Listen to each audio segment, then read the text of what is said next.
नमस्कार नमस्कार, मेरा नाम है राजीव कुमार बजाज एनआर के भी, और मैं हूं उस वक्त एडवोकेट प्रदीप नंबियार जी के साथ। प्रदीप जी नमस्कार। नमस्कार सर, नमस्कार। और प्रदीप जी और मैं, हम दोनों कहाँ हैं? नेशन नाउ पर। नेशन नाउ हमेशा हमेशा आपके साथ। आप सब लोगों को जय हिंद, जय महाराष्ट्र, जय भवानी, जय शिवाजी, वंदे मातरम। वंदे मातरम। भारत माता की जय, जय हिंद। आप सबको नए साल की बहुत बहुत बहुत बहुत शुभकामनाएं। Happy new year everybody. Pradeep ji, Happy New Year to all. May the sun always shine in your face, and may the wings of destiny carry your flow to dance with the stars. wonderful. That's Absolutely. all for all of viewers who are watching the show. May the sun always shine on your face. May the, wings as of they say, may the sun be on your back, the wind in your face, and may the road rise up to meet you. And if you die, may the devil not know you are dead at least for half an hour, so that you can enjoy heaven. That's a very old Irish blessing. But all the same, आप सब लोगों को बहुत बहुत शुभकामनाएं। Happy new year everybody. May this year really and truly be happy and prosperous and safe and secure. More importantly, safe and secure, because there is only all sorts of other kinds of news coming in from all over the world. In the meantime, to our viewers in China, ni hao. To our viewers in Japan, konnichiwa. Pradeep ji. Abariako Jambo to our viewers in East Africa, South Africa, the continent of Africa, wherever they speak Swahili. और अगर अभी तक आपने channel को subscribe नहीं किया है तो भैया कर लो, please subscribe to this channel. Do subscribe to the channel, please. और when you subscribe to that icon, you subscribe to the fastest growing channel of the nation, Nation Now. Nation Now. The fastest growing channel of the nation. The real people's channel, Nation Now. और प्रदीप जी, क्या है कि वो बांग्लादेश के अंदर अभी भी वो बंद नहीं हो रहा है, क्या उल्टा सीधा कर रहे हैं पता नहीं।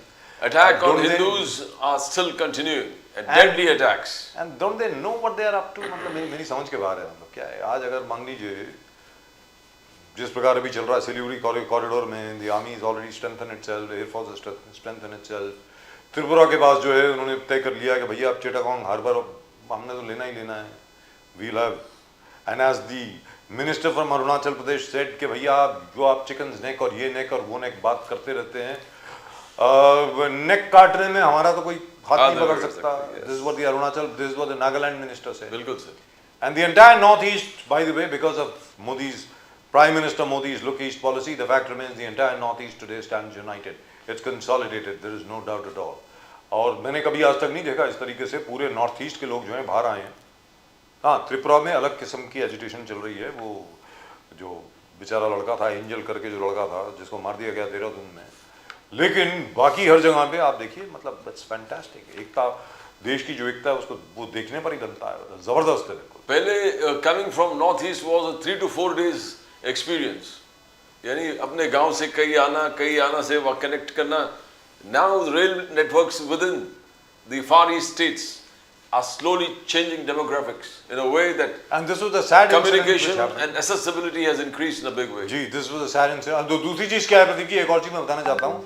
फॉर एग्जाम्पल, अगर 20 साल पहले आपको मिजोरम जाना था या मणिपुर जाना था या त्रिपुरा जाना था आपको, तो मैं आपको बता दूं उसके लिए आपको अलग से वीसा लगता था। वीसा मतलब परमिशन लगती थी। नॉर्थ ईस्ट जाने के लिए आपको कलकत्ता से परमिशन लेनी पड़ती थी, तो ही जाकर के आप जा सकते थे। कैन यू इमेजिन, अपने देश में जाने के लिए आपको अलग से एक परमिट लगता था? क्या पागल हो गए? और वो भी कहते थे कि हम इंडिया जाके जा रहे हैं। हम इंडिया होके आ रहे हैं, ये क्या है यार, हद होती है। In any event, let's talk about what's been happening in the country, and we've got a great panel of guests. Let's go straight across to them. Let's wish all of them a happy new year as well. We've got Kapil Srivastava sahab talking to us from Gorakhpur in Uttar Pradesh. Kapil Srivastava sahab, namaskar. जी नमस्कार मोहन, नमस्कार। Happy new year sir, happy new year, happy new year sir. साल मुबारक हो। हाँ, कपिल श्रीवास्तव साहब तो छा गए हैं सर, वो तो हीरो बन गए। मुझे लग रहा है अपने चैनल के ऊपर जब भी आते हैं, मतलब क्या है, वो मुशर्रा लूट के ले जाते हैं। क्या चक्कर है ये, मुझे मालूम नहीं है। People seem to like him a lot. And of course our own firm favorite, our own Shah Rukh Khan, Sameer Bagre साहब। समीर बागरे साहब, नमस्कार। जय सिया राम। नमस्कार। How are you sir? Namaskar. I'm fine. How are you? How are you? Wonderful, wonderful. Happy New Year to all of you. Kapil ji को भी happy new year. जी बिल्कुल। Fantastic. तो कपिल श्रीवास्तव साहब, योगी आदित्यनाथ जी बोलते हैं कि भैया देखो, अभी तक जो उत्तर प्रदेश में था 1 district 1 माफिया होता था, हमने पूरी माफिया की ऐसी तैसी कर दी है। सब लोग या तो मर गए हैं, भाग गए हैं या जेल में हैं, और जितने बचे हैं उन्होंने खुद ने तख्ती उठा लिया है और ये कह दिया है कि भैया मुझको या तो जेल में डाल दो, मुझको या तो जेल में डाल दो, मैं छावड़ी लगाना, ठेला लगाना पसंद करूंगा, दोबारा उल्टे काम नहीं करूंगा। ऐसा योगी आदित्यनाथ जी ने कहा है, ऐसा बोला उन्होंने।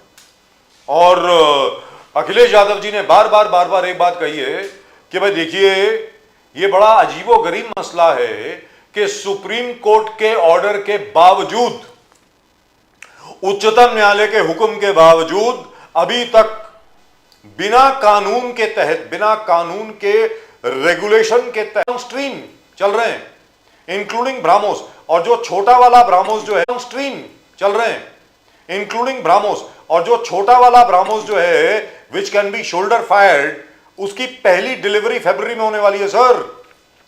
For me, because I have been covering defence, सारी उम्र में डिफेंस कवर करता रहा हूं, मेरे लिए ये इससे बड़ी ज्यादा अच्छी खबर हो नहीं सकती है। जबरदस्त। ऑफ कोर्स उसमें क्या है, उसमें एल&टी इन्वॉल्व है, महिंद्रा इन्वॉल्व हैं, अपने अडानी जी भी इन्वॉल्व हैं, भारत सरकार तो है ही, सब कुछ हो रहा है DRDO को निगरानी में। तो कभी श्रीवास्तव जी आप बताएं सर, बोलिए सर। ये तो हम ये कहेंगे, क्योंकि मैं भी डिफेंस स्टडी का छात्र रहा हूँ जी और स्नातक के दौरान जो है हमारा ये एक विषय था और बहुत इंटरेस्टिंग विषय है, इस पर बात होगी। लेकिन पहले हम आपके चैनल के माध्यम से आपके जो व्यूवर्स हैं जी, उनसे कुछ नए वर्ष की शुभकामनाओं के साथ अपील करना चाहते हैं।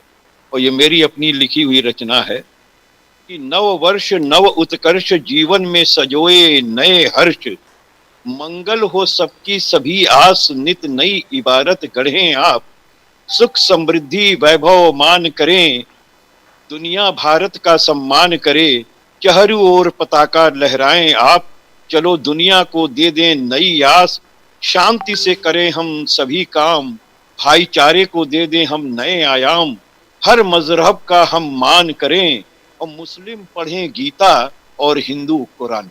क्या बात है सर, क्या बात है। जय हिंद, भारत माता की जय। Wonderful sir, absolutely wonderful. We welcome Mukesh Gandhi sahab also. Mukesh Gandhi साहब of the NCP, Ajit Dada Pawar. अब वो असल में अजीत दादा पवार के साथ हैं कि शरद पवार के साथ हैं, अभी मालूम करेंगे थोड़ी देर के बाद, क्योंकि अब तो यूनिटी हो गई, दिख गया है साहब, सीधा दिख गया है अभी तो। और ये पीछे इसके करता धरता शरद पवार ही थे, ये भी मालूम पड़ गया सबको। हम तो पहले दिन से कह रहे हैं, मालूम है मुकेश गांधी साहब डिनाई करेंगे। लेकिन सर आप ये बताइए, कवि श्रीवास्तव साहब क्या जबरदस्त आपने कविता पढ़ी, माशाल्लाह सर, जबरदस्त, fantastic, really and truly wonderful. तो कवि श्रीवास्तव साहब ये बताएं, जो योगी आदित्यनाथ जी ने अभी कहा है, और उन्होंने कहा कि पहला हमारा टारगेट था कि स्टेट का जीडीपी $1 ट्रिलियन होगा, अब हमारा टारगेट है $1.5 ट्रिलियन होगा, ऐसा उन्होंने कहा है। अब आप बोलें सर, श्रीवास्तव साहब बोलिए प्लीज। देखिए उनके तमाम जो प्रश्न हैं उनका उत्तर मैं दे रहा हूं। पहली बात तो ये कि उन्होंने कहा कि पहले 1 डिस्ट्रिक्ट 1 माफिया था जी, और अब ऐसा नहीं है। लेकिन हकीकत क्या है कि 1 डिस्ट्रिक्ट 1 माफिया नहीं रह गया है, बल्कि 1 डिस्ट्रिक्ट और 10 माफिया हो चुका। और मैं आपसे इसलिए कह रहा हूं कि विधानसभा सत्र में कई बार हम लोगों ने कहा कि हर जिले की एक सूची आप जारी कर दें, जो टॉप 10 लिस्ट होती है, तो जारी नहीं कर। मैं आपसे पूछना चाहता हूं कि ADR की रिपोर्ट है उत्तर प्रदेश के ऊपर। उत्तर प्रदेश में 35 ऐसे इनके विधायक हैं जिन पर हीनियस क्राइम है, और वही नहीं, इनके दोनों डिप्टी मुख्यमंत्री जिन पर हीनियस क्राइम रहा है और है, और माननीय मुख्यमंत्री जिन्होंने पहली बार भारत में एक इतिहास रचा कि अपने ऊपर से 302 का मुकदमा, हत्या का मुकदमा, हत्या के प्रयास का मुकदमा, दंगे और फसाद का मुकदमा उठा लिया उन्होंने। आपने कभी ऐसा कोई मुख्यमंत्री देने का जिसको जो है कोर्ट पे भरोसा ना हो और स्वयं अपना मुकदमा उठा रहा हो? तो हमारे योगी आदित्यनाथ जी वो हैं जो चिन्मयानंद जी पर से, जो बहन बेटियों से जो है वो यौन अत्याचार करते थे, जो एक बेटी के साथ जिस तरीके का उनके मालिश का वीडियो सामने आया था, पूरी दुनिया ने देखा। ऐसी बेटी जेल में है एक्सटॉर्शन का मामला बना करके, और चिन्मयानंद साहब पर से केस ही समाप्त कर दिया उत्तर प्रदेश सरकार ने। जो आपका केस था दंगे का, मुजफ्फरनगर दंगे का, उसमें 5 अभियुक्त भारतीय जनता पार्टी के बड़े नेता और विधायक और पूर्व विधायक हैं, जिन पर से मुकदमा उठाने की तैयारी कर ली थी। अभी आपने देखा कि 1 लाख के ऊपर जो हत्या हुई थी उस पर इन्होंने बकायदा मुकदमा उठाने की तैयारी कर ली, और हाई कोर्ट में इनको चपेट लगाई है जी। ये है इनका 0% टॉलरेंस की। अभी आपने कोडीन भाई का तो सुना ही है सब। जी, जी। 128 FIR, प्रथम सूचना रिपोर्ट, 128 और 2000 करोड़ का घोटाले का मामला, साथ में सैकड़ों मृत्यु का मामला, जो केवल उत्तर प्रदेश में नहीं, मध्य प्रदेश में, राजस्थान में, दक्षिण में, बंगाल में, बांग्लादेश में, नेपाल में सबसे जुड़ा हुआ है, उस पर मौन है योगी आदित्यनाथ। बट श्रीवास्तव और साहब, ये ब्रजेश सिंह, श्रीवास्तव पूरी साहब, बात आ जाएंगे, हाँ, पूरी बात आ जाएंगे। हाँ, जी जी जी। ब्रजेश सिंह जो दाऊद इब्राहिम का टॉप शूटर था, वो इनके पार्टी के हैं, बड़े नेता। उनकी वाइफ एमएलसी, उनका भाई विनीत सिंह, वो सब आप देखें कि किसकी पार्टी में है। और धनंजय सिंह किसकी पार्टी के सपोर्टर हैं, किसकी पार्टी में रहे हैं। तो आप ये मुझे बताइए, चाहे वो ध्रुव सिंह, कुंटू सिंह हो, अखिलेश सिंह हो, क्या अब आप इतने बड़े बड़े माफिया जिन पर 100 मुकदमे हैं, जिन पे दर्जनों हत्या के मामले, अपहरण के मामले हैं, सिर्फ ये कि वो एक जाति विशेष से हैं, इस वजह से ऐसा अनुराग है कि उनके कभी बुलडोजर नहीं जाता। अजय मिश्रा टेनी, जिनके उकसाने पर उनके लड़के ने 4 किसानों के ऊपर थार गाड़ी चढ़ा दी, आप सब लोग जान रहे हैं किसके यहाँ बुलडोजर गया। और अभी आपने देखा कि high court, Allahabad high court ने 20 लाख रुपए की शस्ति योगी आदित्यनाथ की सरकार पर डिमोलिश, अवैध तरीके से बुलडोजर चलाने को लेकर के दिया है। और यही जो है विनय शंकर तिवारी के मामले में जब उनको बेल दी गई तो सुप्रीम कोर्ट ने फटकार लगाई है। तो ये सारी चीजें आपके सामने हैं।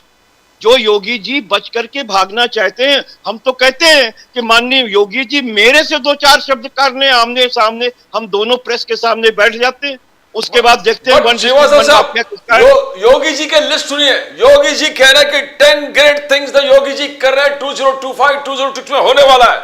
48 क्रिमिनल्स को उन्होंने एलिमिनेट किया, 48 क्रिमिनल्स को 2025 में उन्होंने एलिमिनेट किया है।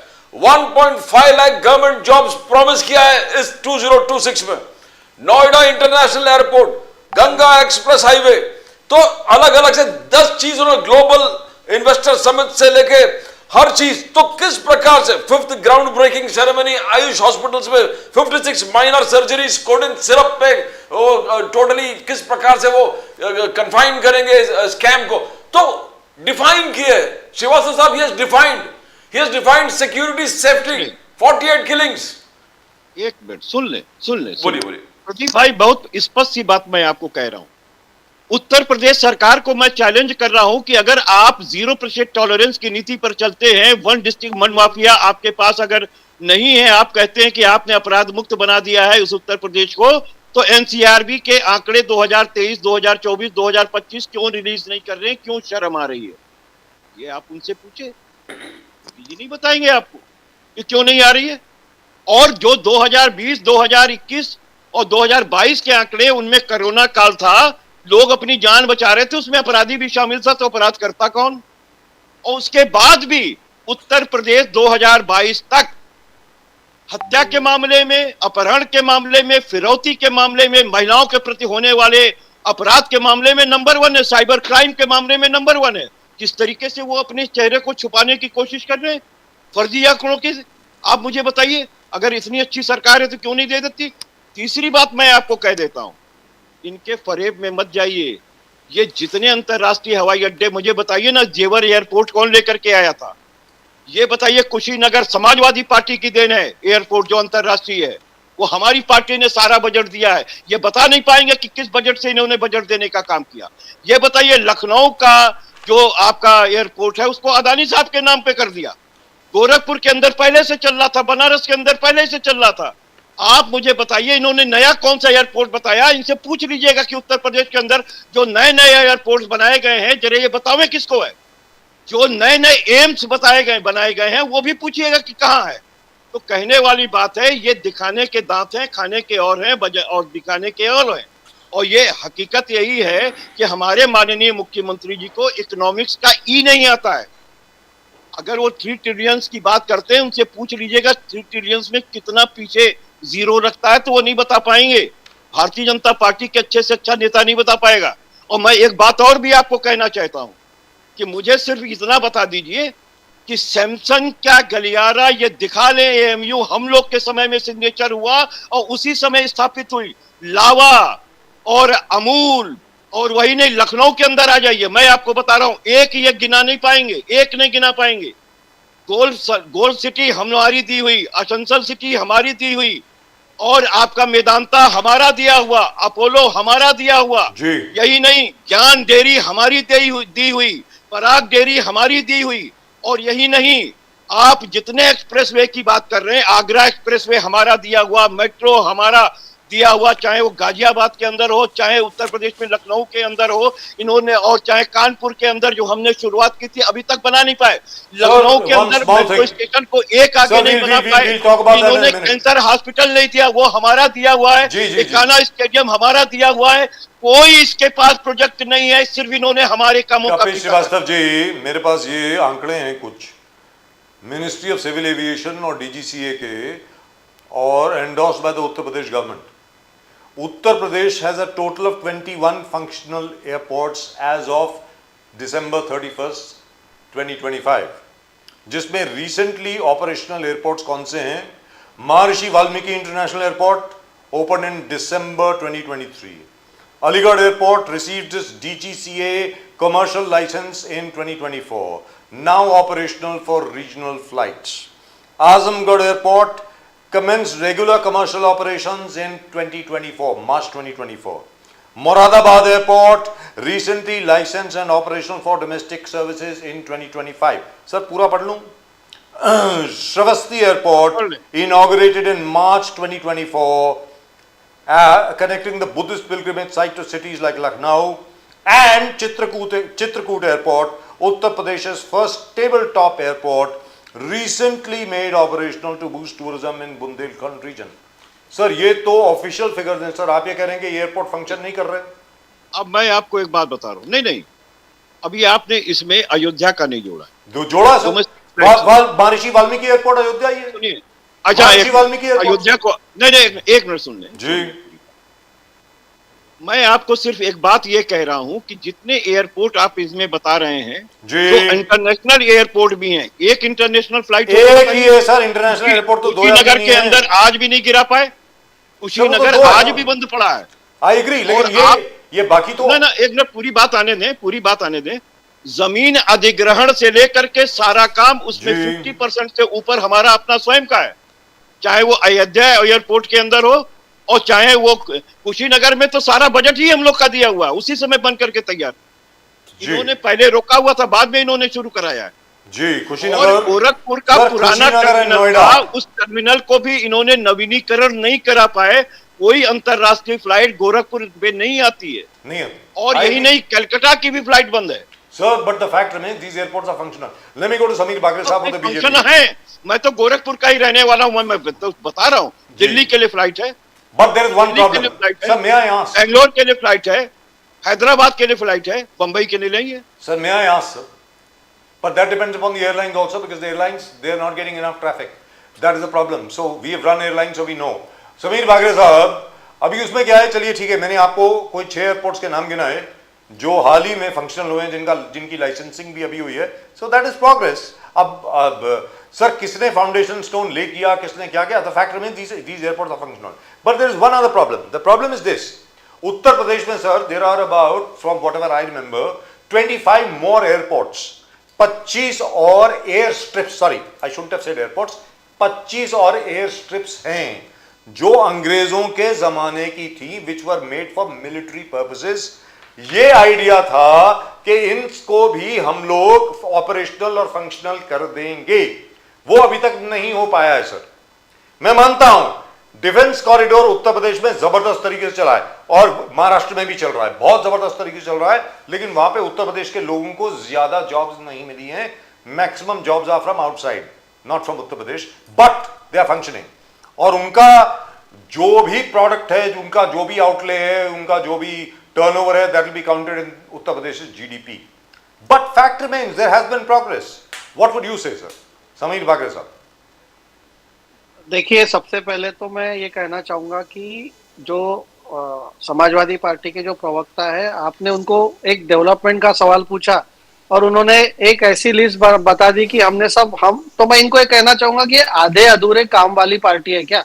अगर ये कोई काम पूरा नहीं कर सकते तो दूसरे के लिए बोलेंगे कि भाई हमने शुरू किया था। अरे आपको कंप्लीट करना था, फिर आपने शुरू किया तो आपको किसने रोका था 5 साल?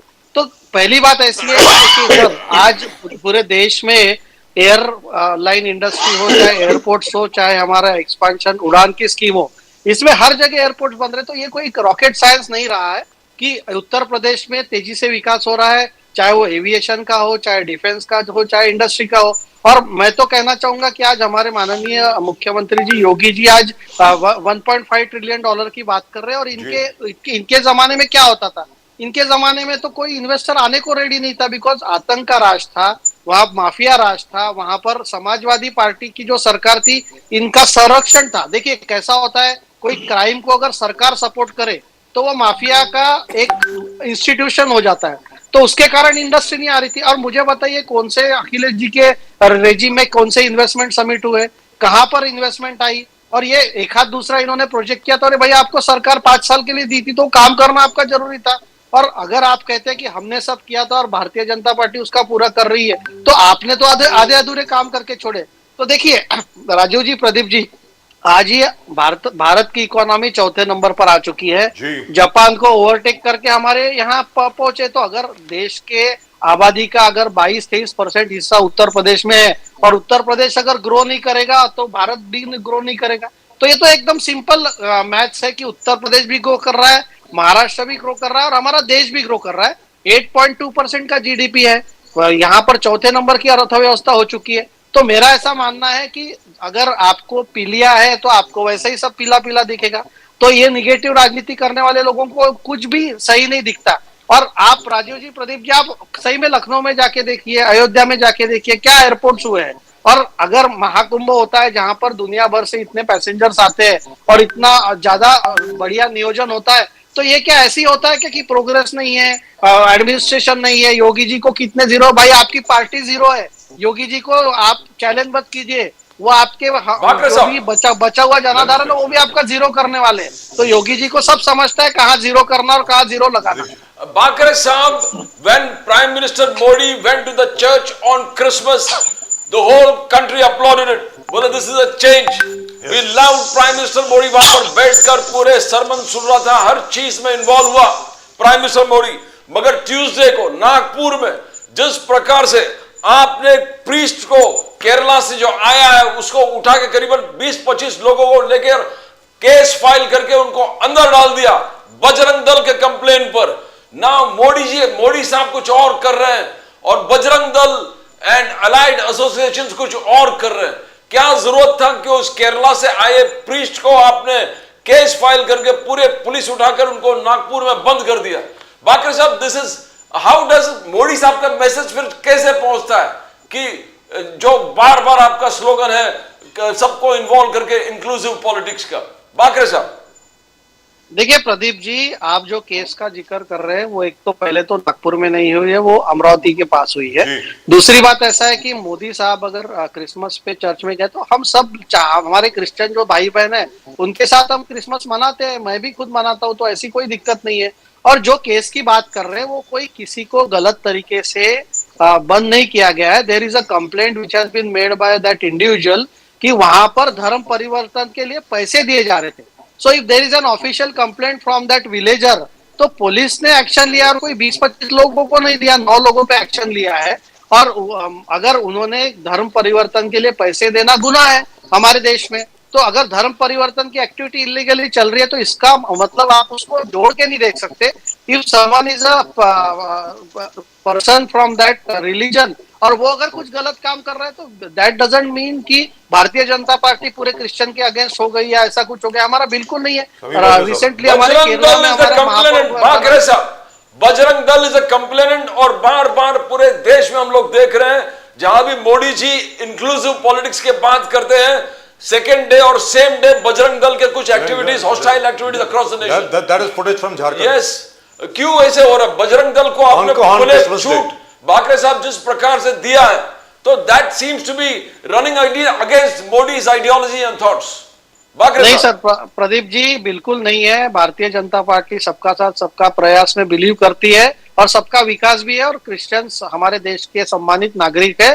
अगर कोई किसी ने गलत किया है तो उस पे कार्रवाई, कानूनी कार्रवाई होनी चाहिए। लेकिन अगर आप ऐसा धर्म परिवर्तन के लिए पैसे भी दे रहे तो वो भी एक गलत, जैसे अगर किसी ने क्रिसमस के सेलिब्रेशंस को डिस्टर्ब करना या वैंडलिज्म किया है, उस पे क्रिमिनल एक्टिविटी होनी चाहिए। वैसे ही अगर कोई धर्म परिवर्तन के लिए पैसे दे रहा है तो वो भी एक क्राइम है। तो मेरा ऐसा मानना है, वी शुड नॉट जनरलाइज कि एक कोई इंसिडेंट होता है, स्पोरेडिक इंसिडेंट होता है इतने बड़े देश में, तो ऐसा नहीं है कि that is the policy of the government. और ये हम लोग नहीं चाहते कि ऐसा कोई वैंडलिज्म हो, और जहां ऐसा अनिल वैंडलिज्म बागे अगर साहब। हो रहा है सो कानून सर धर्म परिवर्तन का जहां तक प्रश्न है, इसके ऊपर एक अलग से डिबेट रखेंगे, क्योंकि शुद्धिकरण भी तो धर्म परिवर्तन ही होता है ना, घर वापसी भी धर्म परिवर्तन ही है एक तरीके से, तो वो भी इलीगल होनी चाहिए, but that's a separate issue, we will talk about that letter.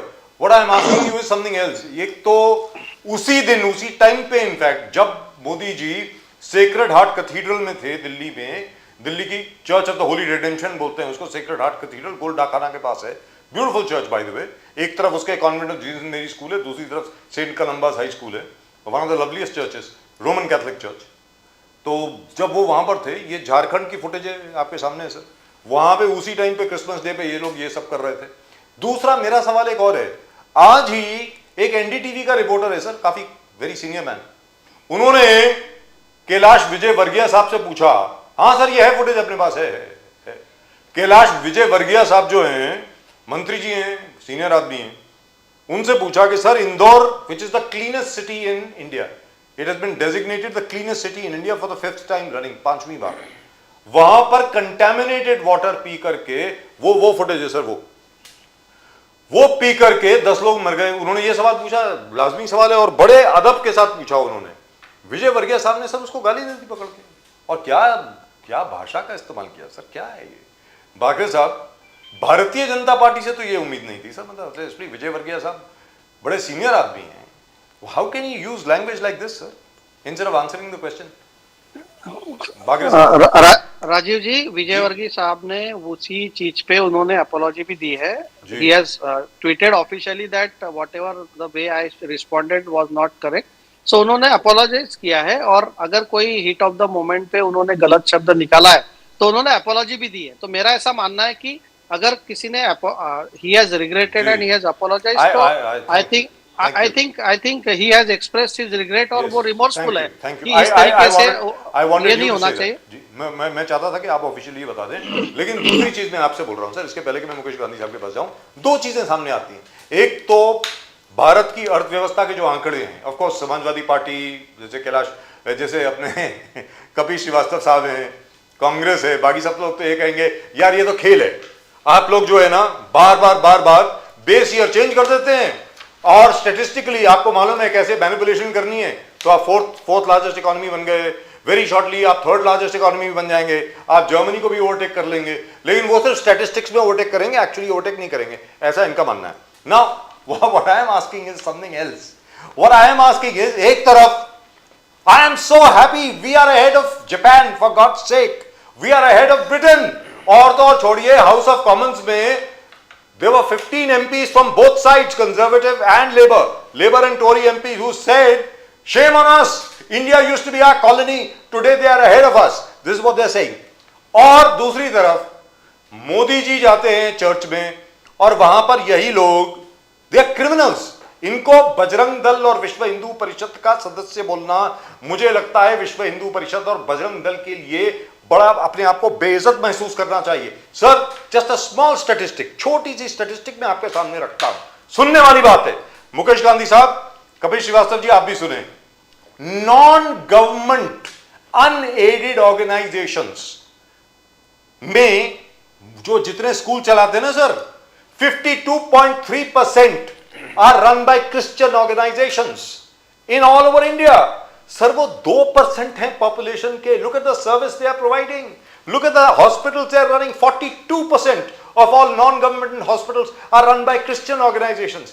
Sir, we should celebrate our Christians. We should tell them, hey, this is great. I agree with you. There are some people who do this also. Yes, they do. I think that's the reason why Modi ji chose a Roman Catholic church to go to. Because this is usually being done by the other side, not by the Catholics. आपको कोई भी conversion में Catholic नहीं मिलेगा, ये मैं लिख के दे देता हूं आपको। क्रिश्चियन में भी बहुत फिरके हैं, लेकिन सर नाम खराब किसका होता है? ये जैसे ये तोड़फोड़ कर रहे हैं सर, नाम खराब तो मोदी जी का होता है ना सर। भागरे साहब अब आप बोलें प्लीज। पहले ही कहा है कि these rogue elements doesn't represent any organization nor it represent the official policy of Bharatiya Janata Party. We condemn such incident. Nobody should be spared if the attacks happen.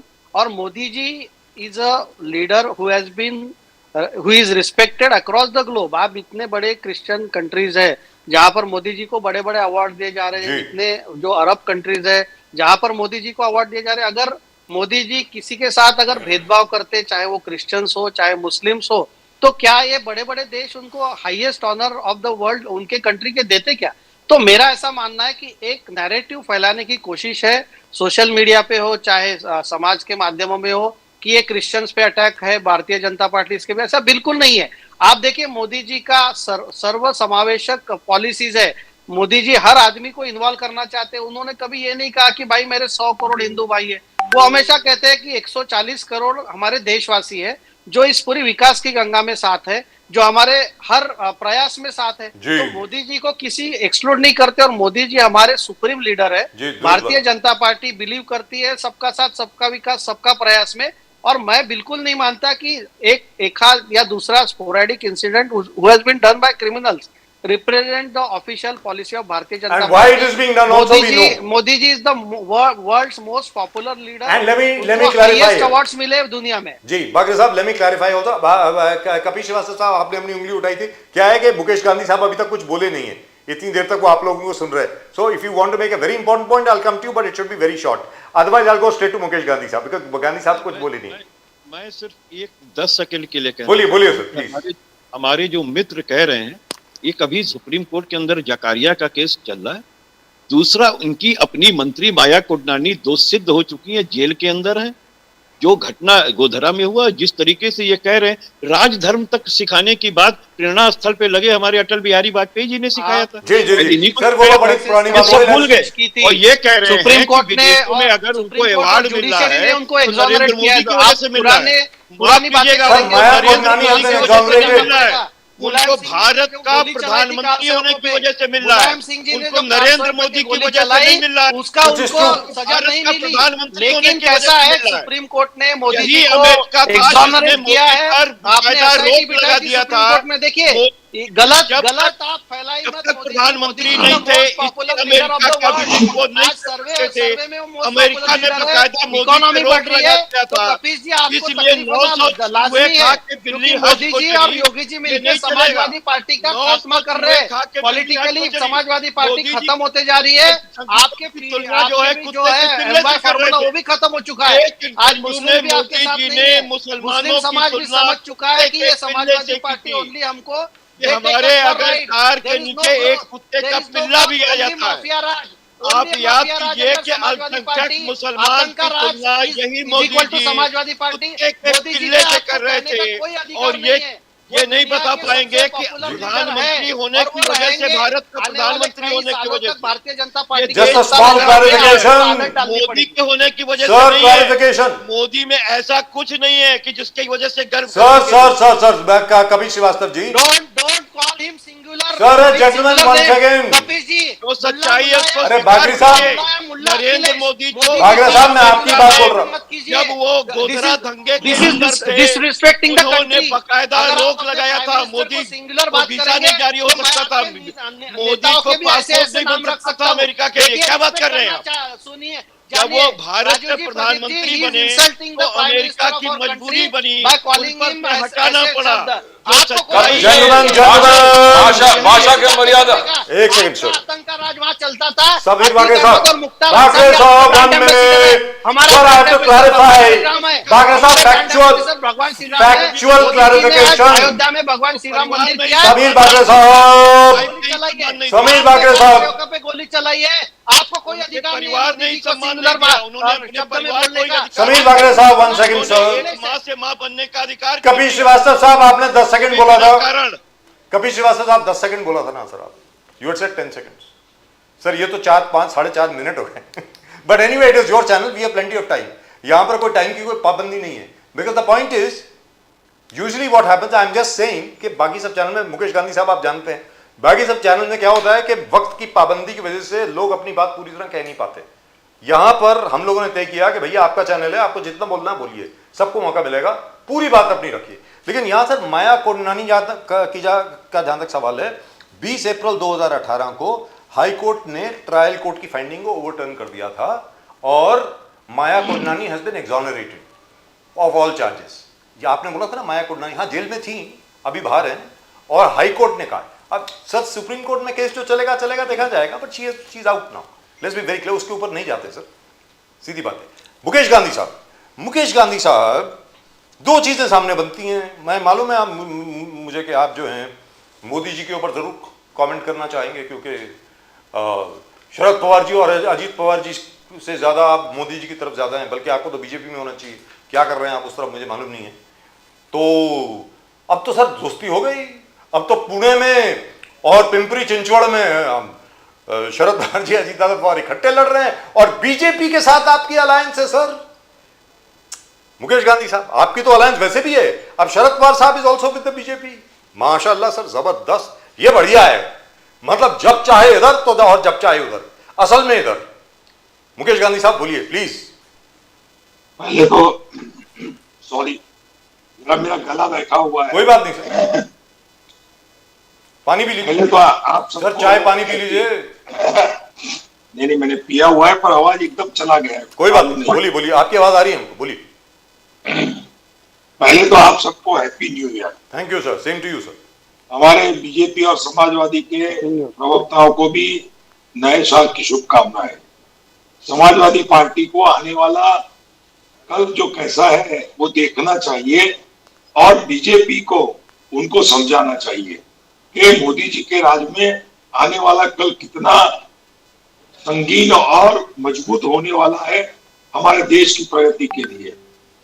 पर आज दुख की बात यह है कि ऑपोजिशन, कांग्रेस हो, राष्ट्रवादी शरद पवार जी हो, या उबाटा उद्धव ठाकरे हो, समाजवादी पार्टी, कांग्रेस, सभी लोग मोदी जी के गुण देखने से ज्यादा उसके अवगुण का वर्णन करके अपनी प्रगति का एहसास लोगों को कराना चाहते हैं, उसमें वो फेल हो जाते हैं।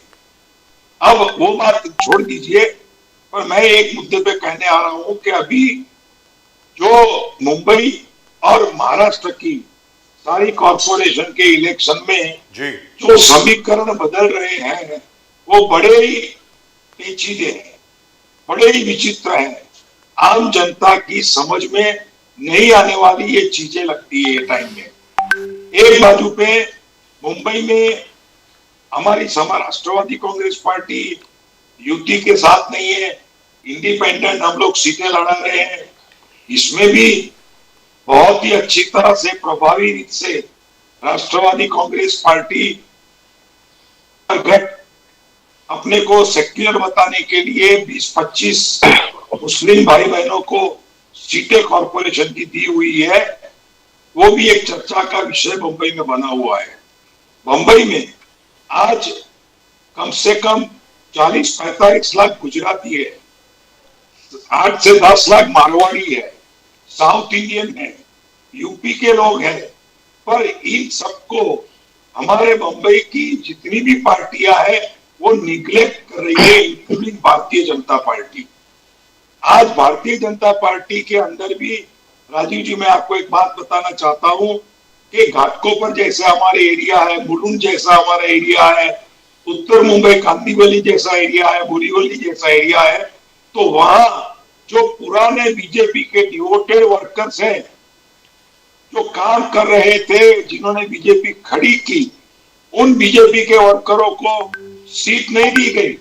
पर जो दूसरी पार्टी से आए और अपने मनी पावर, मसल्स पावर या जो भी कहो, वो पावर को आगे करके कि क्या उन्होंने जादू किया कि पुराने बीजेपी के कई वर्करों को बीजेपी ने छोड़ दिया है। और आने वाले नए लोग, अभी हमारे शरद पवार में से जादव मैडम आई और उसको बीजेपी ने घाटकोपर में सीट दे दी, मनसे के आदमी को दे दी, शिवसेना से आए हुए लोगों को दे दी, और बीजेपी के पुराने कार्यकर्ताओं को नहीं दी। और हमारी राष्ट्रवादी अजीत पवार गठ ने गुजरातियों को तो कुछ गिना ही नहीं है। आज गुजराती एकता अभियान करके गुजराती बंबई में कोई नया आंदोलन करना नहीं चाहते हैं, पर आने वाली कल में आप देखेंगे कि गुजराती मारवाड़ी एकता अभियान होकर के कॉरपोरेशन के इलेक्शन में बहुत बड़ा रोल प्ले करेंगी। आज Which is very shocking. Actually speaking, I'm so sorry to interrupt you, and this is for both Sameer Bagre साहब and Kapish Srivastava साहब. मुंबई की अगर आप हिस्ट्री देखें तो Mumbai was actually made, apart of course from the resident Kohlis and apart from the Maharashtrians, the Gujaratis had a huge role to play in Mumbai and in Mumbai's development. Even now, अभी भी आप देखें जितने भी बड़े बड़े industrialist हैं, पहले 25 की अगर आप लिस्ट ले लें तो उसमें से 20 आपको गुजराती मिलेंगे, गुजराती मारवाड़ी, गुजराती जैन, जैन मारवाड़ी वही मिलेंगे। और बाकी गुजराती जिन्होंने अपना खून पसीना बहा करके इतनी मेहनत करके मुंबई को बनाया है, उनको अगर नजरअंदाज किया जा रहा है मुकेश गांधी साहब, तो ये तो खतरे की घंटी है, मुझको ऐसा लगता है। आप बताएं मुकेश। देखिए राजीव जी, मुंबई के अंदर पहले से जब महाराष्ट्र और गुजरात हुआ उसमें मोरारजी देसाई को इतना बदनाम किया गया कि मोरारजी देसाई जैसे मराठियों के दुश्मन थे जी। और मराठियों के अगेंस्ट में मोरारजी देसाई का एक हिटलर जैसा कैरेक्टर बना दिया गया है। और तब से मैं तो कितने सालों से मैं शिवसेना में भी था, राष्ट्रवादी शरद पवार के साथ भी था और अजित पवार में हूं, पर इन सारी पार्टियों में सारे लोगों के अंदर Gujarati is taken for granted, Gujarati for using their money and power only but not for the politics. ये रवैया हो गया। बट मुकेश गांधी साहब घाटकोपर, एक बात सुनिए सर, एक बात सुनिए। हाँ। आज मुंबई में आज गुजरातियों का कोई लीडर नहीं है।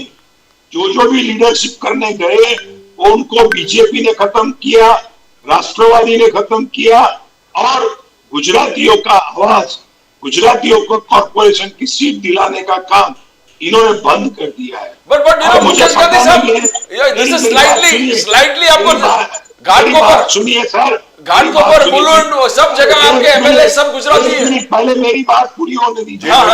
बोले अरे मेरी बात पूरी होने दीजिए। बोलिए। पूरा टॉपिक नहीं तो मिसफायर हो जाएगा। सर मेरा कहने का मतलब ये है कि गुजरातियों को राजकारण से, अमित शाह और नरेंद्र मोदी जी गुजराती है, इनकी जलन यहाँ के मराठी नेताओं को क्यों होती है उसका मुझे बहुत बड़ा दुख है। ये दोनों हमारे देश के बड़े नेता हैं, पर इसमें बंबई के गुजरातियों को क्यों निग्लेक्ट किया जाता है और बंबई के गुजरातियों का आवाज, प्रतिनिधित्व आज डे बाय डे महाराष्ट्र की पॉलिटिक्स में कम किया जाता है। आप आज देखो तो उंगली के वेढ़े पे ऊपर आप काउंट कर सकते हो 2 या 3 गुजराती नेता भी नहीं है और वो भी महाराष्ट्र के राजकारण में। सर मेजर लास्ट गुजराती नेता जो थे मुंबई से, अगर आप मोरारजी देसाई को डिस्काउंट करें तो major, I think you may agree or may not agree with me, was Rajni Patel. Rajni Patel के स्टेचर का कोई भी गुजराती नेता बॉम्बे यानी मुंबई में उसके बाद कभी नहीं आया। सीधी बात है, क्योंकि गुजरातियों ने ये कोई बनने ही नहीं दिया, किसी को नेता ही नहीं। अरे बनने नहीं दिया कि नहीं बात है सर, सब गुजरातियों ने ये तय किया यार माल कमाओ, हमको क्या, हमें क्या। अनफेयर आपके गुजराती मुलुंड और पूरे क्षेत्र में तो गुजराती लीडर्स ही है, चाहे वो एमएलएस हो बीजेपी के या एमपीस हो, you got all BJP persons there. तो आप क्या चाहते हो कि सब जगह फैले, मींस क्या एक डिस्क्रिमिनेशन किस प्रकार से, क्या मुलुंड क्षेत्र में हो एमएलए से, वो घाटकोपर क्षेत्र से पहले प्रकाश मेहता था but is been replaced but he also has won. तो you have been given adequate representation and Kirit को सीट नहीं दिया बट जिनको उनके जगह पे सीट दिया he has one and come. So what is why this kind of attitude especially where BJP is concerned, they've always taken, भले प्रकाश मेहता को नहीं दिया बट उसका रिप्लेसमेंट तो जीत के आए हैं वहां से और आगे जाके मुलुंड में भी वो हाल है, they won। किरीट सोमाय को भी रिप्लेस किया था, he has won from there, I forgot the name now। छेड़ा, प्रवीण छेड़ा? No, somebody else। पर सर गुजरातियों को, मैं कॉर्पोरेशन के इलेक्शन की बात कर रहा हूँ, कि ये टाइम में आप पूरा लिस्ट दे दीजिए, इसमें गुजरातियों को प्रतिनिधित्व बहुत बहुत कम दिया गया है, इसका कारण क्या है, उसके ऊपर आप गौर कीजिए। सर, क्योंकि आप लोग प्रॉब्लम क्या है कि there is no Gujarati association which is involve in politics. Marathi जितने हैं, उत्तर भारतीय जितने हैं, सब लोग जो हैं, सब लोग पॉलिटिकली बहुत स्ट्रांग है सर। गुजरातियों को तो ऐसा है कि एक रेपुटेशन बन गई कि डील मेकर हैं, they don't get involve in politics, that's the whole point. और जितने भी इन्वॉल्व हैं, जैसे पराग शाह साहब हो गए, बाकी सब लोग हो गए, वो है ना, उनकी तो पोजीशन है ऐसी। और किरीट सोमैया भले कुछ भी ना हो, means he is not got an official prominent, sir. He is very, जो इश्यूज उठा रहे हैं, that's very loaded. I want to ask you थोड़ा आगे जाके, आज जिस प्रकार से topic very close to you also, Nana Patole ji ने कहा कि राहुल गांधी जी लॉर्ड राम है। लॉर्ड राम जिस प्रकार से है, वही क्वालिटीज राहुल गांधी जी में है। आप किस प्रकार से स्टेटमेंट को देखते हो, लॉर्ड राम और राहुल गांधी जी किस प्रकार से? क्या नाना Patole is exceeding his brief? Gandhi साहब मुझे पूछ रहे हैं, आप ही को पूछ रहे हैं। साहब देखिए, ये कोई सिमिलिटी नहीं होती है। आप अपनी काली कौले जैसी बीबी हो और आप कहो कि ये मेरी चांदनी है, तो ये कैसे मुमकिन होगा?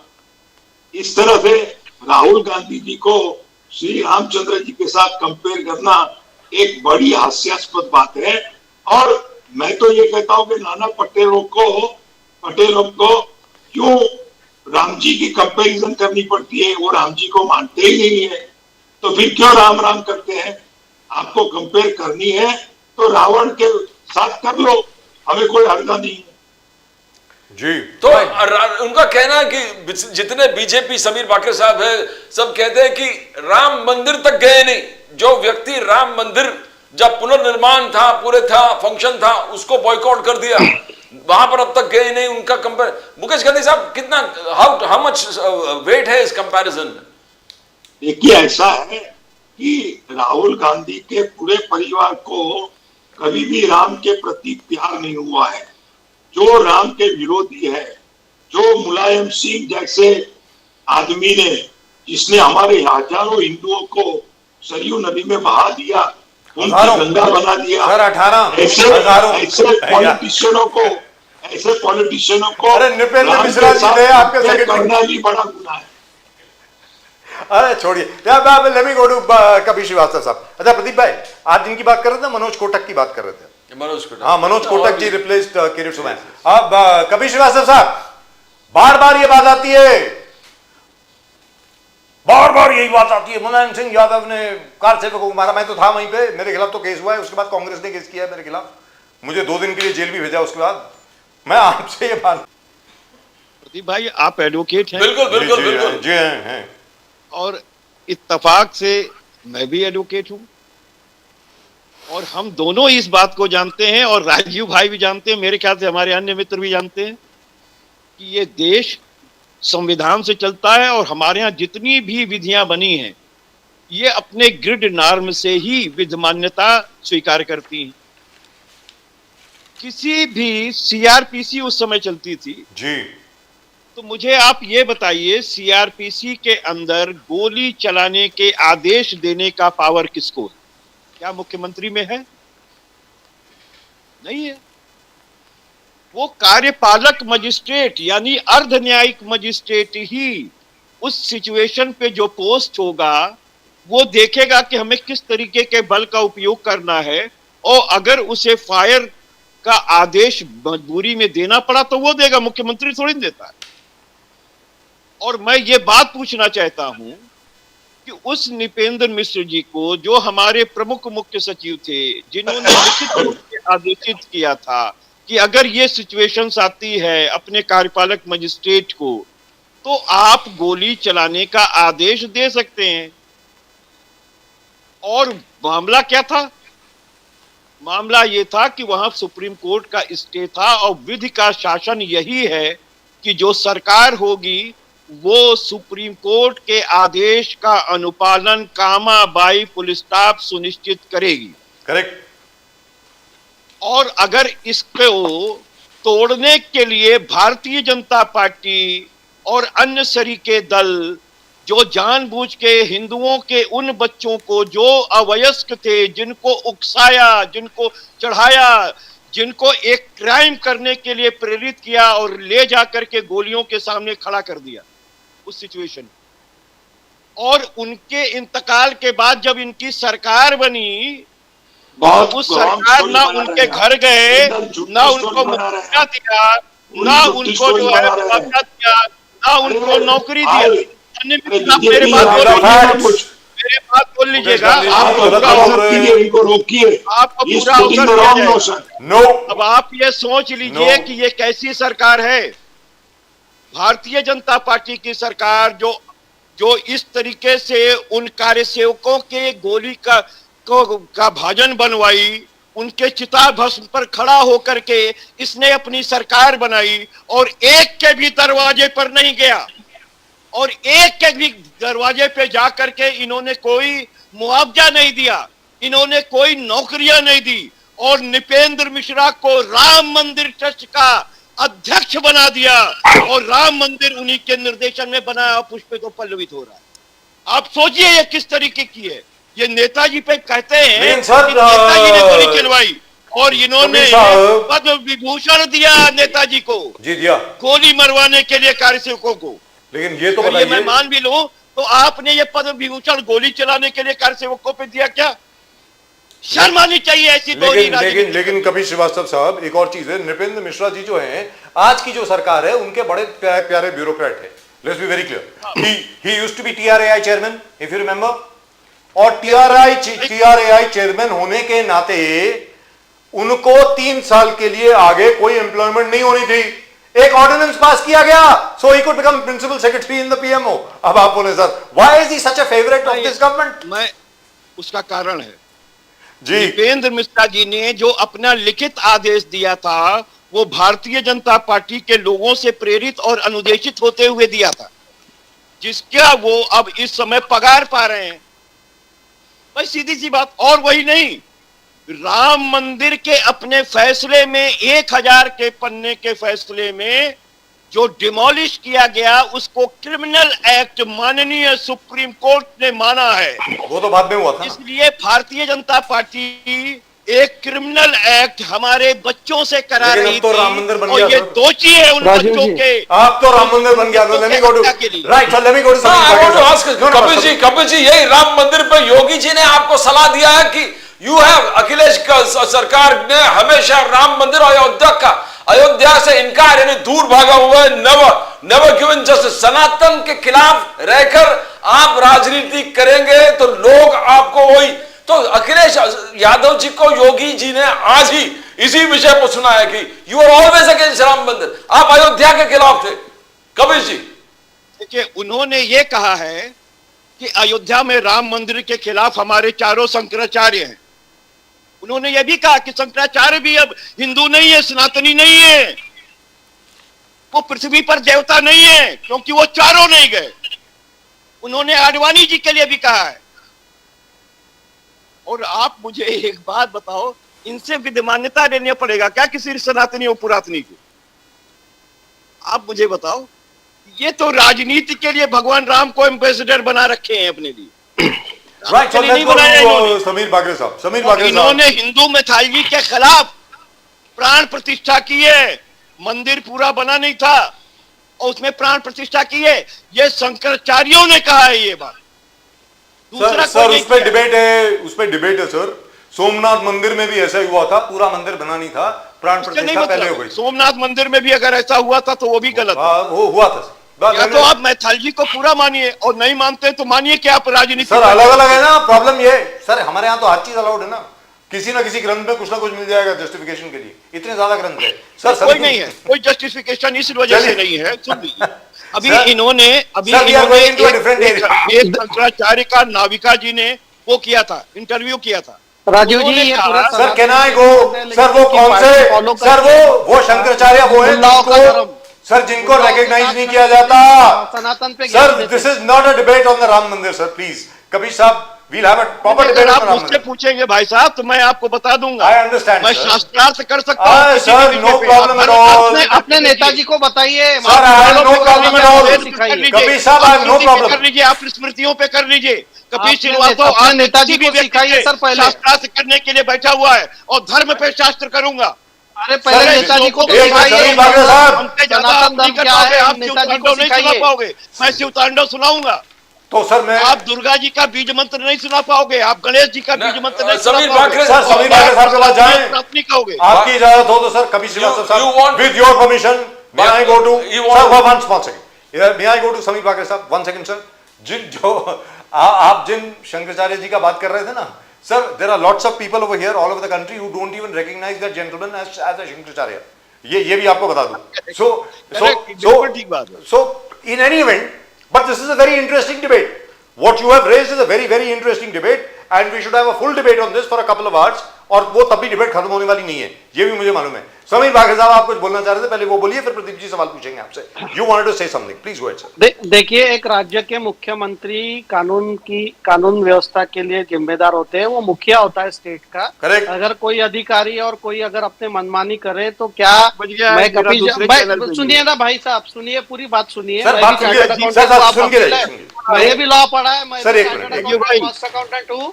आप अगर आप लॉयर है तो मैंने भी लॉ नहीं पढ़ा, ऐसा नहीं है। मेरा दूसरे तो चैनल पे है, सुनिए- मैंने समय दिया हुआ है। 1 minute सर, 1 minute only. अपने- सर 1 minute only, please. ये- बाकरे साहब को सुनिए सर, 1 minute के लिए सुनिए ना, प्लीज बोलिए बाकरे साहब।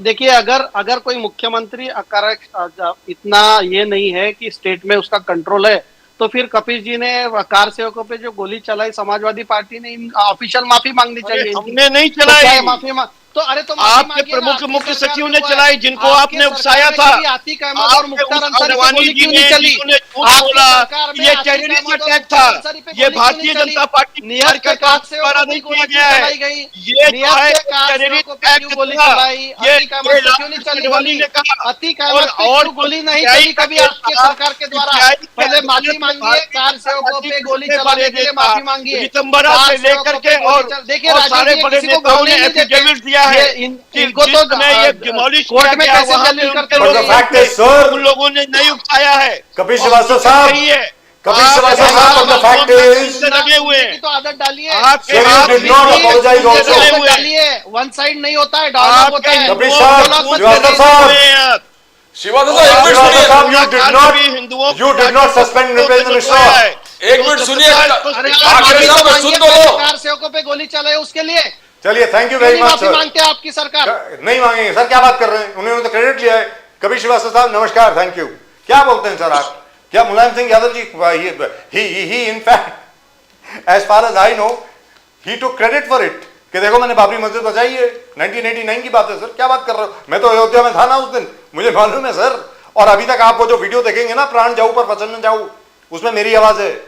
विश्व हिंदू परिषद की जो वीडियो है, सुन लीजिए सर, दोबारा सुन लीजिए, उसमें मेरी आवाज सुनाई देगी आपको, राजीव कुमार बजाज की। जी बाकरे साहब, आप कुछ और बोल रहे थे, बोलिए सर, प्लीज गो अहेड। देखिए कैसा हो रहा है राजीव जी, ये हिपोक्रेसी ऑफ दिस पार्टीज ऐसी है कि ये जब सुप्रीम कोर्ट में भगवान श्री राम मंदिर का मामला चल रहा था, तो राम को काल्पनिक बताने वाले यही लोग हैं। आज उनको पता है कि हिंदू समाज पूरा जाग चुका है, हमारे वोट्स जा रहे हैं, और उधर मुस्लिम लोगों को भी पता चल गया है कि भाई ये तो सिर्फ हमारा इस्तेमाल वोट राजनीति के लिए करते हैं, ना हमारा कोई विकास किया, और मोदी जी सभी का विकास कर रहे हैं। तो आज इनको हिंदू भी याद आ रहे हैं, आज इनको कार सेवक भी याद आ रहे हैं, आज इनको भगवान श्री राम भी याद आ रहे हैं, लेकिन इनका आचरण जो है वो बिल्कुल भगवान श्री राम के विरुद्ध है। एक बार इन्होंने ना इनॉग्रेशन में गए, ना कभी मंदिर में ये गए हैं, और लिख के भेजा है कांग्रेस पार्टी ने कि तो हम नहीं आएंगे। यानी आज तक तो मैंने ऐसा कभी देखा नहीं कि कोई आपको इनविटेशन कर रहा है, भाई आपको जाना नहीं है तो मत जाइए, लेकिन आप लिख के भेज रहे कि हम नहीं आएंगे। तो कोई भी कांग्रेस पार्टी के नाना पटोले हो, चाहे कोई भी ये हर्षवर्धन सबका हो, चाहे कोई ये कांग्रेस पार्टी हमेशा हिंदू विरोधी स्टैंड लिया है, क्योंकि उनको पता था हिंदू को बांटना है और एक धर्म के पूरे हमको वोट्स लेना है। और ऐसी जो ब्रिटिशर्स ने किया डिवाइड एंड रूल, वही कांग्रेस पार्टी उनसे सीखी है। तो इन्होंने यही काम किया है, और इसलिए आज इनको पता चल रहा है कि जब हिंदू पूरा संगठित हो रहा है, तो हर जगह भारतीय जनता पार्टी की सरकार चुन के आ रही है।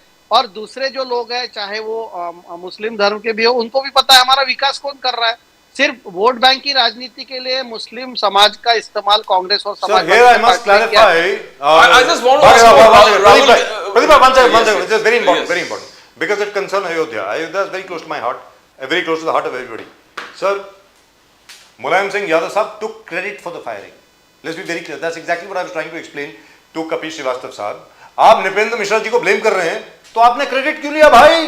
मुसलमानों के बीच में जाकर के ये क्यों बोला कि देखो हमने बाबरी मस्जिद बचाई है हम लोगों ने? इतने लोगों को मारा भी है, इतने लोगों के ऊपर फायरिंग भी फायरिंग की है, और सिर्फ यादव कर सकते, ओनली मुलायम कर वो सकते। सिर्फ मुलायम सिंह कर सकते हैं और कोई नहीं कर सकते ना। you can't hunt with the hares, you can't hunt with the foxes, hunt with the hounds and run with the foxes. You can't do I that. want Bakri sir coming out, Rahul Gandhi जी जो continuous statements चल रहा है कि Modi's vision divides the society.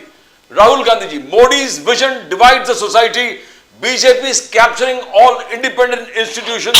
They want to eliminate the constitution और specially small industries को खत्म कर दिया है। MNREGA is anti poor totally, और डीमोनेटाइजेशन से उन्होंने स्मॉल इंडस्ट्रीज को टोटली तो डीमोनेटाइजेशन, मनरेगा एक बड़ा इशू लेकर फिर Rahul Gandhi, how do you see that? देखिए, राहुल गांधी की जो ये घिसी पिटी कैसेट है ये अभी खत्म हो चुकी है सर। ये कोई भी भारतीय जनता जो है, Indian electorate, they are not listening to Rahul Gandhi at all. आप मुझे बताइए, राहुल गांधी संसद के बाहर कहते हैं कि डेड इकोनॉमी, और 2 दिन बाद खबर आती है कि India is growing at 8.2%, India was the brightest spot in the world. तो कैसा है, अगर आप कोई भारतीय जनता पार्टी पे एज अ अपोजिशन लीडर आप क्रिटिसिज्म भी करेंगे तो आपको कोई लॉजिकल क्रिटिसिज्म करना पड़ेगा, जिसका कोई सर है, कोई पैर है, जिसका कोई बेस है। आप कुछ भी बोलेंगे सर कि आज हमारी इकोनॉमी डेड है, स्मॉल इंडस्ट्रीज डेड है। अरे भाई, आप 40% ऑफ द एक्सपोर्ट अगर स्मॉल इंडस्ट्रीज कर रही है, राजीव जी ने एक डिबेट में काफी बड़े आंकड़े बताए थे कि नवंबर में हाईएस्ट एक्सपोर्ट्स हुए हैं। तो मुझे ऐसा कहना है कि इसमें तो सभी स्मॉल एंड मीडियम एंटरप्राइजेस भी पार्टिसिपेट कर रहे हैं। हर जगह अगर भारतीय जनता पार्टी जीतती है, समाज का हर क्षेत्र में जीतती है, तो आज मुंबई में भी देखिए कैसा है, भारतीय जनता पार्टी पे क्या आरोप हो रहा है कि भाई आप सभी को लेके क्यों चल रहे हैं, आप सिर्फ मराठी को लेके चलिए, आप गुजराती को लेके चलिए, आप नॉर्थ इंडियन को। भारतीय जनता पार्टी ये सर्व समावेशक पार्टी है, ये हर समाज, ये हर धर्म की पार्टी है और ये राष्ट्रीयता की पार्टी है। हम किसी एक समाज को रिप्रेजेंट नहीं करते, हम पूरे भारत देश को रिप्रेजेंट करते हैं। इसलिए भारतीय जनता पार्टी के साथ हर जगह लोग जुड़ रहे हैं। आप देखिए, देयर इज अ वेरी, मतलब ऐसा कहूंगा कि होड़ लगी हुई है भारतीय जनता पार्टी में लीडर्स की आने की। आप मुझे बताइए, क्या अगर आइडियोलॉजी में हमारे कोई खोट होती तो क्या इतने लोग जुड़ना चाहते? और हम कोई डिवाइड नहीं कर रहे। अगर इंस्टीट्यूशन सुप्रीम कोर्ट है, राहुल गांधी को कैसा है, अगर सुप्रीम कोर्ट उनके फेवर में निर्णय नहीं देता है तो वो डिवीजन हो गया। अरे भाई, हमारे खिलाफ भी इलेक्टोरल बॉन्ड्स का जजमेंट सुना दिया सुप्रीम कोर्ट ने, तो हम तो रोते नहीं बैठे ना कि supreme court is bias, supreme court is बायस।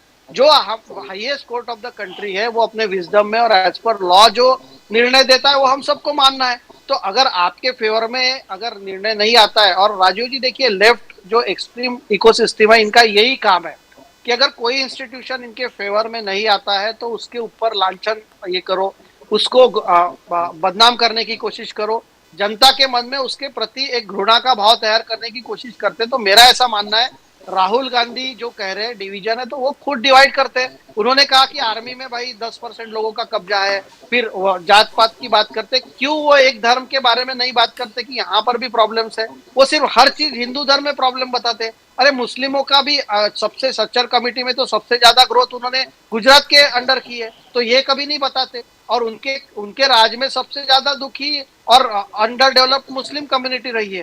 तो division of the society is a very favourite subject of Congress party, और भारतीय जनता पार्टी सबको जोड़ने में बिलीव करती है। But are people listening to it? Now, before we go over there, there's one small clarification. Mukesh Gandhi साहब सुनने वाली बात है। समीर बाकरी साहब, this is what I've got over here. This is a speech made by, I can even send it to you, Mulayam Singh Yadav ji on his 79th birthday. उनके 79वें birthday यानी 79th birthday Saifai में 2017, he said that even if more people had to be killed in Ayodhya, even if more people had to be killed in Ayodhya to maintain national integrity, the security forces would have done so. अभी तो 16 मरे, मैं तो 30 मारने को तैयार था, ये मुलायम सिंह यादव जी ने खुद कहा है 2017 की स्पीच में सर। तो मतलब नृपेंद्र मिश्रा जी बेचारे कहां से आ गए इसमें? मैं तो आपसे पूछ रहा हूं समीर बाकरे साहब, I think this is a cowards tactic, you blame the bureaucrat concern. मतलब you think any bureaucrat would have the courage to fire, to order firing without the chief ministers orders? आप बताइए सर बाकरे साहब। देखिए ये तो clear है sir कि मुलायम सिंह यादव जी ने कारसेवकों पे गोली चलाई। चलाई, उन्होंने उन्होंने क्रेडिट भी मुस्लिमों लिया, पे बार बार लिया। क्रेडिट हर बार लिया, ऑन रिकॉर्ड है। और इनकी गोली सिर्फ निहत्थे कारसेवकों पे चली, इन्होंने कभी कोई गैंगस्टर के गोली नहीं चलाई, ना कभी आतिक अहमद पे चलाई, ना मुख्तार अंसारी। तो देखिए ये कपिल श्रीवास्तव जी जो समाजवादी पार्टी के प्रवक्ता है, आप वो वीडियो उनको भेज दीजिए, तो मैं भेज नेक्स्ट देता हूं टाइम ही sir. Will not talk about No, the he'll claim still, that he will there still do it. Let me tell you this. You know, I want to talk about राज ठाकरे जी जिस प्रकार से कहा कि civic poles में BJP के जो arrogance है, बाकर साहब, the BJP arrogance is because of prime minister Modi on the side and EVMs on the side. Now EVMs and सिनोन प्राइम मिनिस्टर मोदी जी, राज ठाकरे जी का इस कमेंट को किस प्रकार से आप देखते हो? सिविक पोल्स, देखिए राज ठाकरे जी का मैं तो ये कहूंगा कि ये जो स्टेटमेंट है, he is preparing the cover fire for his defeat. और मैं आपको कहना चाहूंगा, मैं आज सर मुंबई में बीएमसी इलेक्शन में काफी ग्राउंड पे इन्वॉल्व हूँ, तो मुझे पता है कितनी मेहनत भारतीय जनता पार्टी के कार्यकर्ता और कैंडिडेट कर रहे हैं।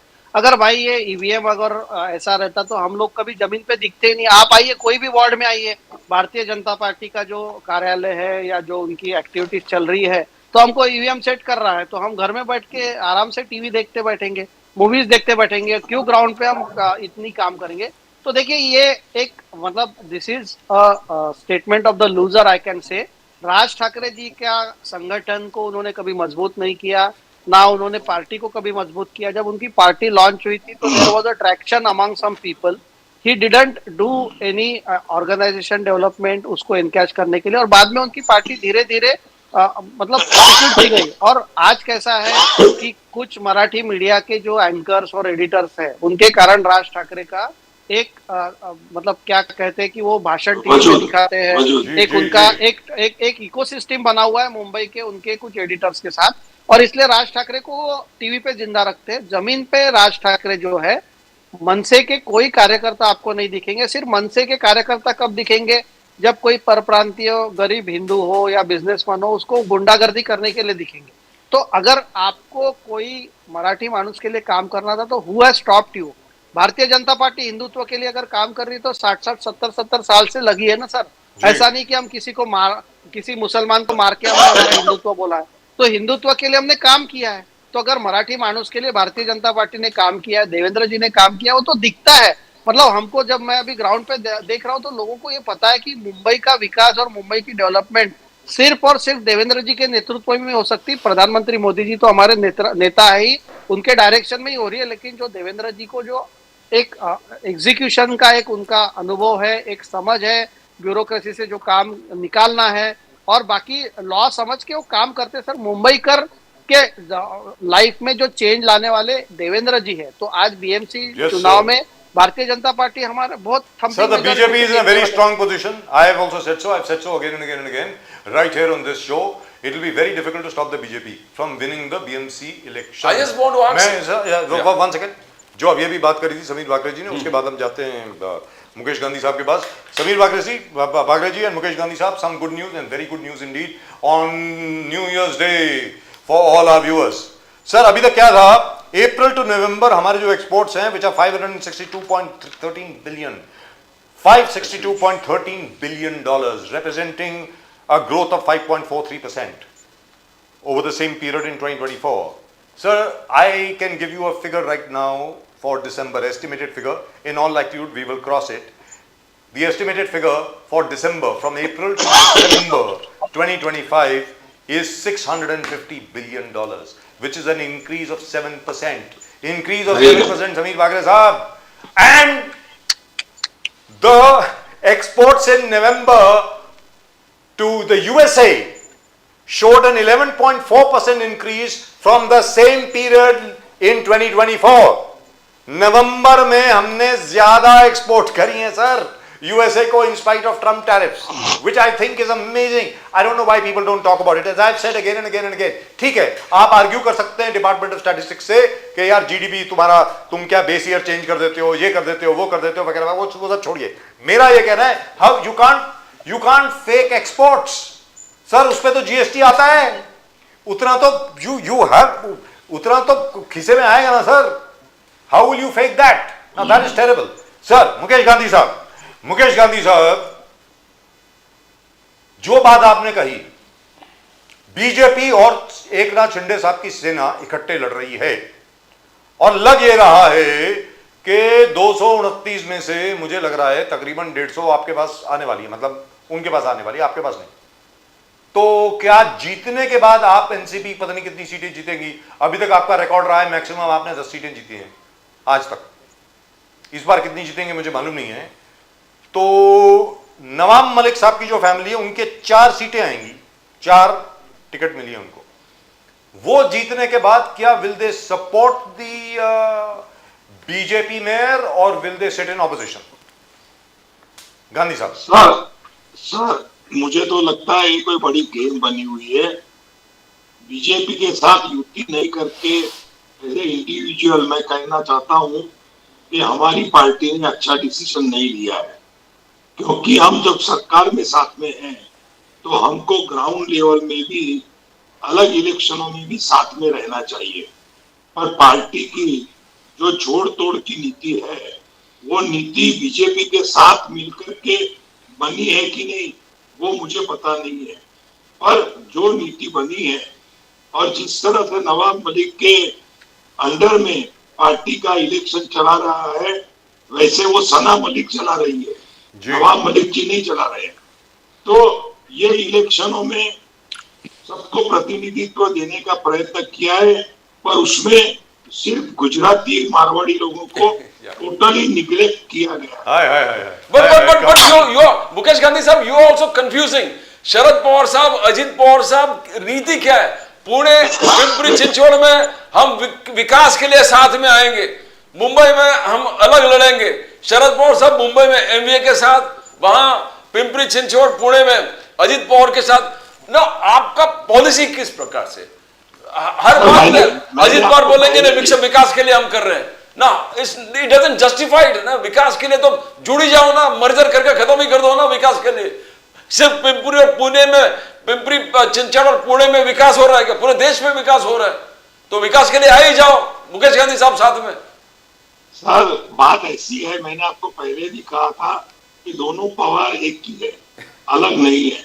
अभी शरद पवार साहब का मार्च में राज्यसभा की डेट पूरी होती है, तब अगर वो राष्ट्रवादी अजित पवार गठ के साथ मिलकर काम करेंगे तो आने वाले राज्यसभा इलेक्शन में उनको अजित पवार एनसीपी के भी मत मिलेंगे और फिर वो राज्यसभा में चुन के आएंगे। ये बाहर से झगड़ना, अंदर से पार्टी करना, ये खेल तो कई सालों से हर पार्टियों में चल रहा है। पर अजित पवार जी का और शरद पवार जी का मेल बहुत अच्छा है। मैंने पहले भी कहा था कि इसमें कोई झगड़ा नहीं है, सब एक हाथ मिला करके काम करने वाले लोग हैं।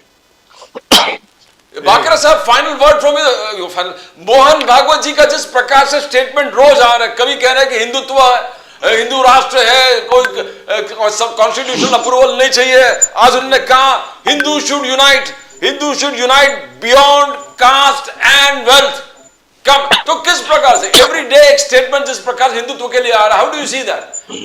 तो राहुल गांधी जो कह रहे हैं कि देश को डिवाइड कर रहे हैं, तो कभी कभी लग रहा है कि Rahul Gandhi having that impact. How do you see that?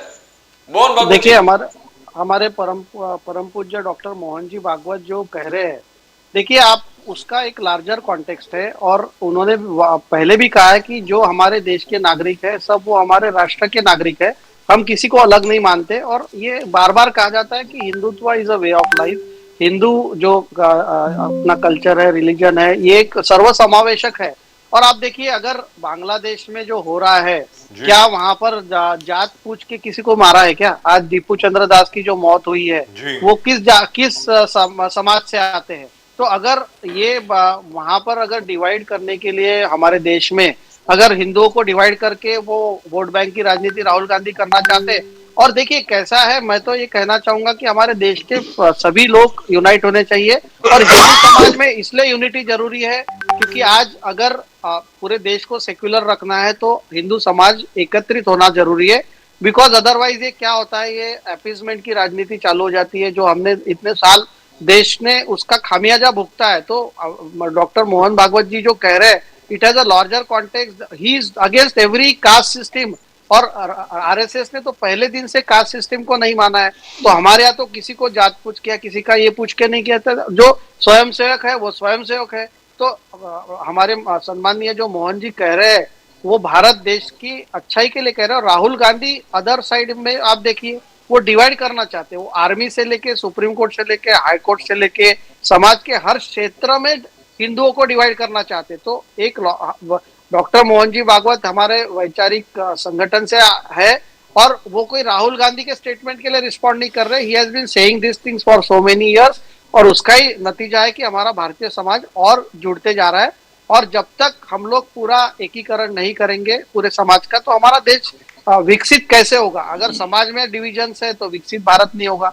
इसलिए विकसित भारत के तरफ जाने का एक रास्ता है। एक छोटी सी बात है सर, जाने के पहले आप दोनों को ये बता दूं, अमित शाह जी ने ये कहा है कि अगर आप सेंसस के ही फिगर्स देखें, राइट फ्रॉम 1952 अप टिल 2011, 2011 की लास्ट सेंसस हुआ था सर, उसके फिगर्स अवेलेबल है। Hindus were 84% in 1952 and now Hindus are at 79%.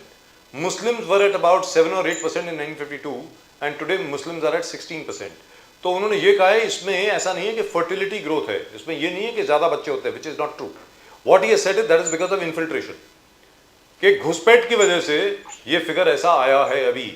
तो हम लोगों को अब एक टोटल मिशन होनी चाहिए हिंदुस्तान की कि यहाँ पे जितने भी घुसपैठिए आए हैं आसपास के देशों से, उनको आइडेंटिफाई करके डिटेक्ट, डिटेन एंड डिपोर्ट, ये 3 Ds का जो एक कैंपेन लॉन्च हुआ है, दिस हैज टू सक्सीड।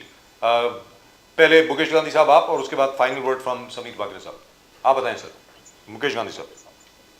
नहीं, मैं अमित शाह जी के ये मुद्दे के साथ में टोटली एग्रीड हूँ, और ये घुसपैठियों को हिंदुस्तान से निकालना ही चाहिए। राइट। नहीं तो हमारी जो ज्योग्राफी है, हमारी डेमोग्राफी है, वो बहुत डिस्टर्ब हो जाएगी।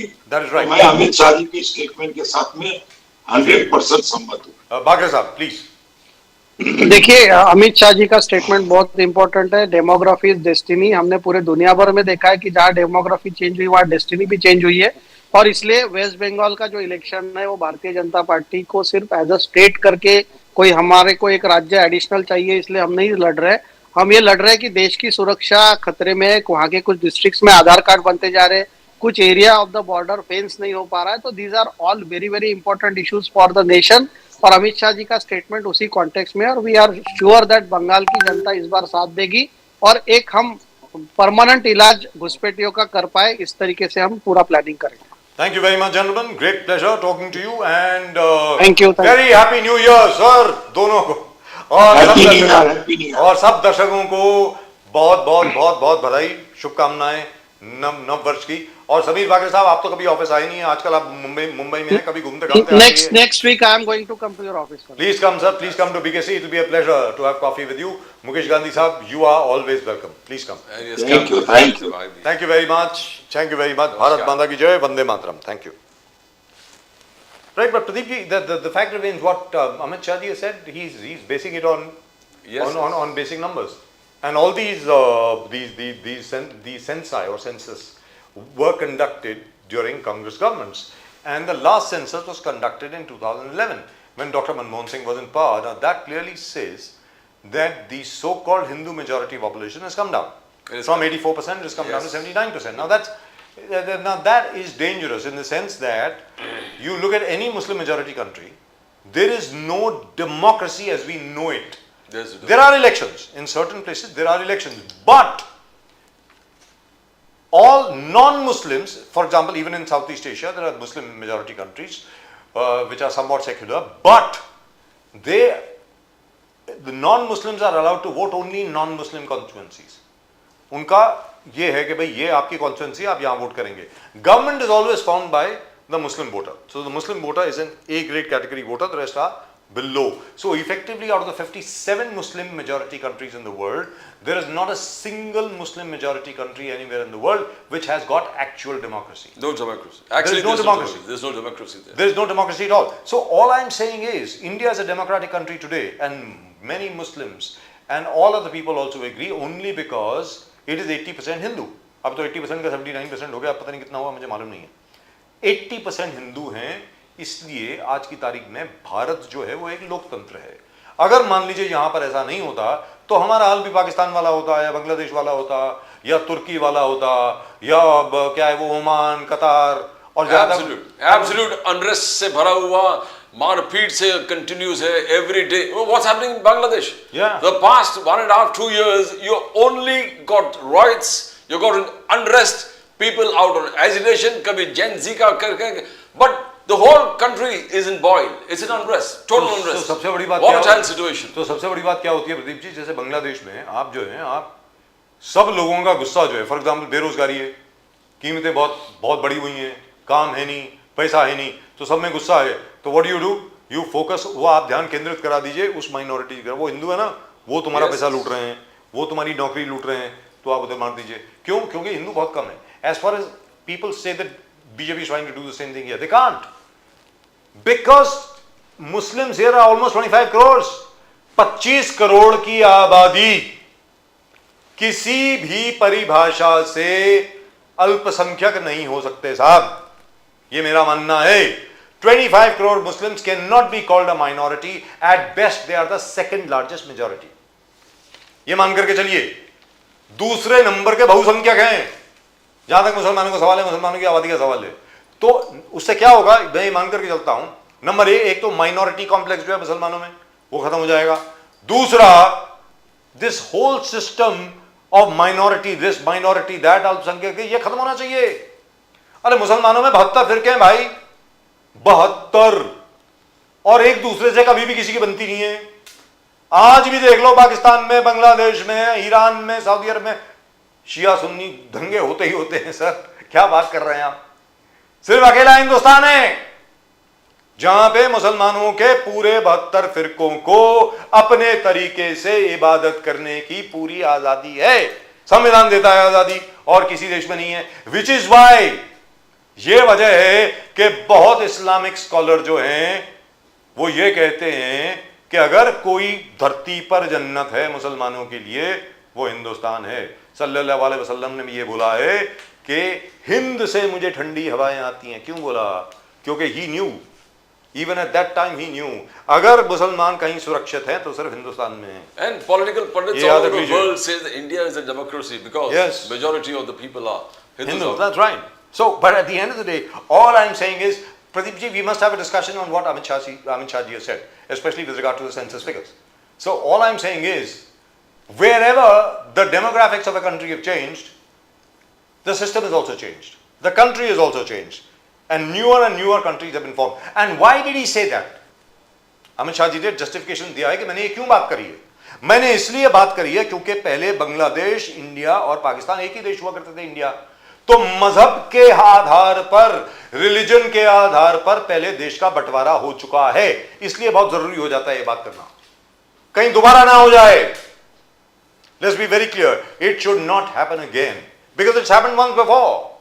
East Pakistan and West Pakistan were made on the basis of religion, which is why we are having this discussion. अगर नहीं होता, सब लोग इकट्ठे ही रहते तो कोई प्रॉब्लम ही नहीं थी सर। ऐसी क्या बात है? अगर मान लीजिए जबान पर होता, ईस्ट पाकिस्तानी बोलते कि भाई हम तो बंगाली हैं, हमारा बांग्लादेश है, पर ठीक है। पाकिस्तान में जो पंजाबी हो कहता भाई हमारा तो पंजाबिस्तान है, हमारा पंजाब अलग है, तो मान लेते। सबके लिए ना, सिख, हिंदू, जैन, सब मारवाड़ी, सब बनिए, सारे जितने पंजाबी बोलने वाले उनका अलग देश है। Then we would have discussed it on language. Here you separated from India. Partition Bharat का हुआ धर्म, या धर्म तो खैर अलग वर्ड है, मजहब के आधार पर, रिलीजन के आधार पर, which is why it becomes very important to discuss this, and we'll have a show on this. And the division of the entire joint Pakistan was because of unlawful political practices adopted by West Pakistan. That's true. If they were sticking to the proper political process based on equality, it wouldn't have disintegrated into two parts. Well, as far as Bangladesh is concerned, let me tell you, it's going to disintegrate into several parts very shortly. 2 part में तो होगा, ऐसी कोई बात नहीं है। और पाकिस्तान तो 4 पार्ट में होगा ही होगा। सीधी सादी बात है, अकेला पंजाब रह जाएगा पाकिस्तान, ये भी बता दें आपको। बाकी सारा इंडिया में मिलने वाला है, और कुछ जाने वाला है अफगानिस्तान के पास, और बलोचिस्तान होगा इंडिपेंडेंट, ये भी याद रख लीजिए। I don't think they exercise anything beyond Rawalpindi right now. आज भी आपका कानून चलता कहाँ है? आपको फौज भेजनी पड़ती है, टैंक भेजने पड़ते हैं आपको, और वो भी अपनी पतलूनें उतार करके वहां से भाग के आ जाते हैं। और जो अफगानी फौज है वो दिखाती है आपकी, मतलब all your pants hanging in your barracks. In any event, we'll talk about that at some other point of time. That's all we've got for you in tonight's show, and in case you haven't subscribed to the channel, please do so. When you click on the icon subscribe, you subscribe to the fastest growing channel of the nation, Nation Now. Nation Now, fastest growing channel of the nation, from the entire team of Nation Now right over here.